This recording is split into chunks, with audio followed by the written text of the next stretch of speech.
Vriende, wat 'n wonderlike voorreg om in hierdie gevorderde tyd van die jaar weer saam met u te wees. Ons was lanklaas besig met ons opnames, maar ons het nou weer begin en ek het saam met my so wonderlike gas hier, Tina, kom bietjie na vorentoe.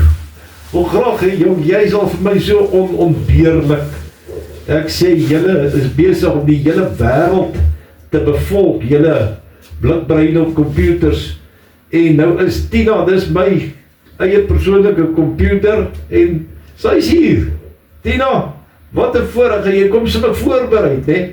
Want ek sien jy is sommer reg om te praat. Wat het jy hier kom doen? Nou, almal, hoe gaan dit? Ek het net gou kom hallo sê, want ek wil volgende week kom en ek wil graag met almal bietjie praat oor hoe hulle die komputer gebruik en sommer baie interessante goed. Wat praat jy? Ag man, ek weet jy is so slim. Ek seker jy gaan iets baie sinvols met ons kom deel. Jy is so welkom. Maar baie dankie dat jy kom dag sê het. Wat 'n voorreg. Jesus, ek kan omtrent nie meer sonder jou nie. Jy is al so inherente deel van ons. Dankie Tina. Ons gaan reg sit vir volgende week. Of net daarna as ons weer opneem, nee. Dan gaan jy vir die mense kom dag sê. Lekker dag vir jou. Baie dankie. Goed gaan almal. Bye bye Tina. Daar gaan uit Tina. Man, jy weet, ons lewe eintlik in die tyd van, wat ek amper sê, die revolusie, computerrevolusie, of rekenaarrevolusie, né? En Tina kom bietjie met u gesels. Dit is ons computer, wat so regteer met al die jonges hoe praat in die land. Die goed, nou ek wil vandag met u ook bietjie gesels hier, so aanvanklik, oor hierdie psalm, wat geskryf staan by Psalm 120, wat die psalmis hier geskryf het, is 'n pelgrimslied, is vir mense wat op reis is, of 'n pelgrimstog aangepak het, en hy skryf, red my van misleiding. Jy weet, misleiding is iets wat, jy kan werklik waar sê, ons is in die dag en tyd van misleiding, en as ons nie pas op nie, word ons maklik misleid. Nou, een van die grootste misleidings het plaasgevind tydens die Tweede Wêreldoorlog, toe Japan oënskynlik vrede met die VSA bedink het en selfs hulle toe gegaan het en vrede vir hulle gaan aanbied het. En ongesiens het die Japanese vloot verskuif na Pearl Harbor, daar waar die Amerikaanse vlootbasis was. En u weet, u ken die verhaal van Pearl Harbor, hoe daai geweldige Japanse aanval op Pearl Harbor geloods is. Heeltemal was die VSA mislei. En dit is ook so dat die Here Jesus ons gewaarsku het, dat aan die einde van die tye, en ek glo ons is ver gevorderd, dat daar mense sal kom, wat sal sê, hulle is die Christus. En die Bybel sê, hulle gaan baie mense mislei, wat nie bedag is, en nie waaksaam is, en nie ingestel is, om ook te waak nie.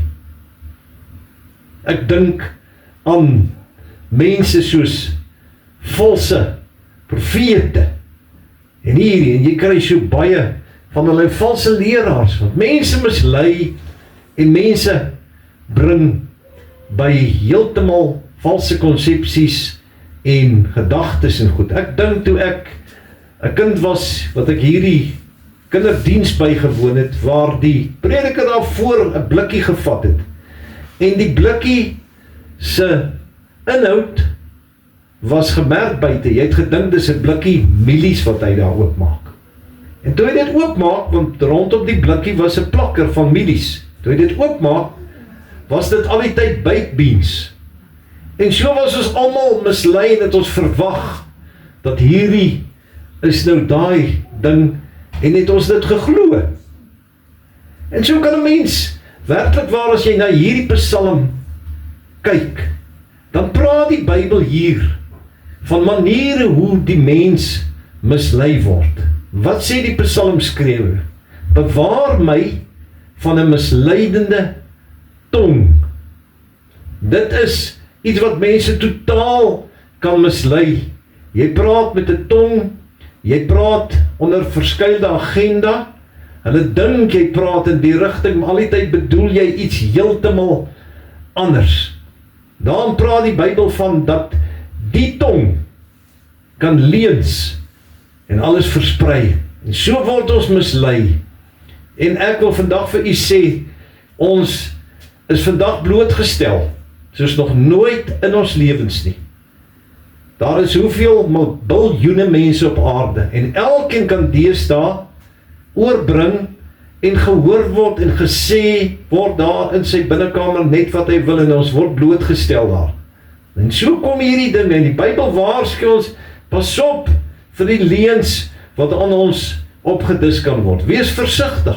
Daar is halwe waarhede wat aan ons voorgedis kan word. U weet, toe kommunisme baie sterk was, wat het hulle gesê? Hulle het gesê, draai die kommunisme, rap hom net bietjie op in Christendom, of die Christelike godsdiens. En ek gaan later bietjie met u praat oor die konsep van godsdiens. Maar maak Christenskap net 'n bietjie toe, of maak kommunisme net 'n bietjie toe met Christenskap. Dan gaan jy sien hoe val mense daarvoor, en so mislei hulle baie mense. Praat die Bybel daarvan as halwe waarhede en lippe wat bedrieg. En so mislei ons mense. En as jy kyk na die Griekse woord vir misleiding, kan ons sien, dit is iets wat lyk oorskynlik, lyk dit goed. Dit lyk geloofwaardig. Maar op die einde skep dit wanorde en skep dit chaos en confusion, soos die Engelse taal dit uitdruk. Ek hoor nou die dag iemand praat, en hy vra, is dit waar, dat hierdie baie bekende president, seker die bekendste in die wêreld, dat hy dood is. En dit is gehoor op kanale, op sosiale netwerke, en ek weet onmiddellik, maar luister man, dit is nie die waarheid nie. En ek dink maar aan dinge wat met beelde gaan, die visuele, hoe ons dinge glo. Ek kyk nou die dag na 'n leeu wat iemand vang, en dat die leeu die persoon trek, dat die stof uit die grond uit slaan, en dat ons dink, dit is hier waarheid, dit is wat nou vir ons voorgehou word, en die goed. En dan dink jy, dis die waarheid op die einde. Bring dit mense so ver, maak dit mense so confused, en kom ons by die punt dat ons nie meer weet, wat is die waarheid nie. Iemand het eendag gesê, luister, hy kyk nie meer, hy het afgeklim van daardie dinge, want hy weet nie meer, wat is die waarheid, wat om te glo nie. Jy sien, ons is feilbare mense, en al is jy 'n Christen, is jy ook feilbaar, en dit het ons hulp nodig, om ons te help in hierdie tyd. En vir my is daar net 3, en hiermee gaan ek na die einde toe van die boodskap. Ek is so jammer, die tyd loop so vinnig. Daar is 3 maniere wat vir my uitstaan. Die eerste een is die Bybel, het u die Bybel? Nou Tina het gepraat, en aanstaande week gaan sy 'n bietjie praat oor die Bybel ook. En die tweede, Jesus Christus is die waarheid. Ken jy daar die armbandjie wat mense dra, WWJD, what would Jesus have done? Wat sal Jesus gedoen het? En dan die derde, mense, ons het die gees van die Here. As jy weergebore Christen is, het jy die gees van die Here, en die gees van die Here is die gees van waarheid. Hy lei ons in die waarheid.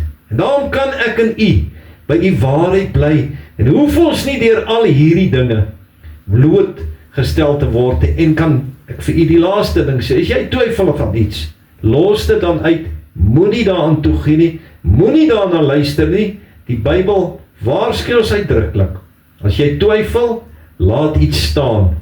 Nou mense, ons leef in so 'n tyd, maar dank die Here, sy gees is daar, en ek gaan net vir u 'n gebed doen, en dan gaan ons afsluit. Ons kyk uit vir u die volgende keer. Vader, dankie dat u nie die gees van misleiding vir ons gegee het, maar die gees van waarheid, en krag en selfbeheersing. Dankie dat u u seun gestuur het, en daardeur kan ons die waarheid ken. Weet ons, as hy in ons is, praat ons die waarheid, leef ons die waarheid. Here, is ons regtig mense wat opreg kan wees, en dankie dat ons die Bybel het, wat vir ons mooi sê, dit is die waarheid. En dankie Here, dat ons 'n gewete het, en 'n conscience het, wat ons ook kan laat twyfel, en 'n hart het, wat ons kan laat twyfel, sodat ons kan los wat nie waar is nie. Ons dankie daarvoor, in Jesus naam. Amen.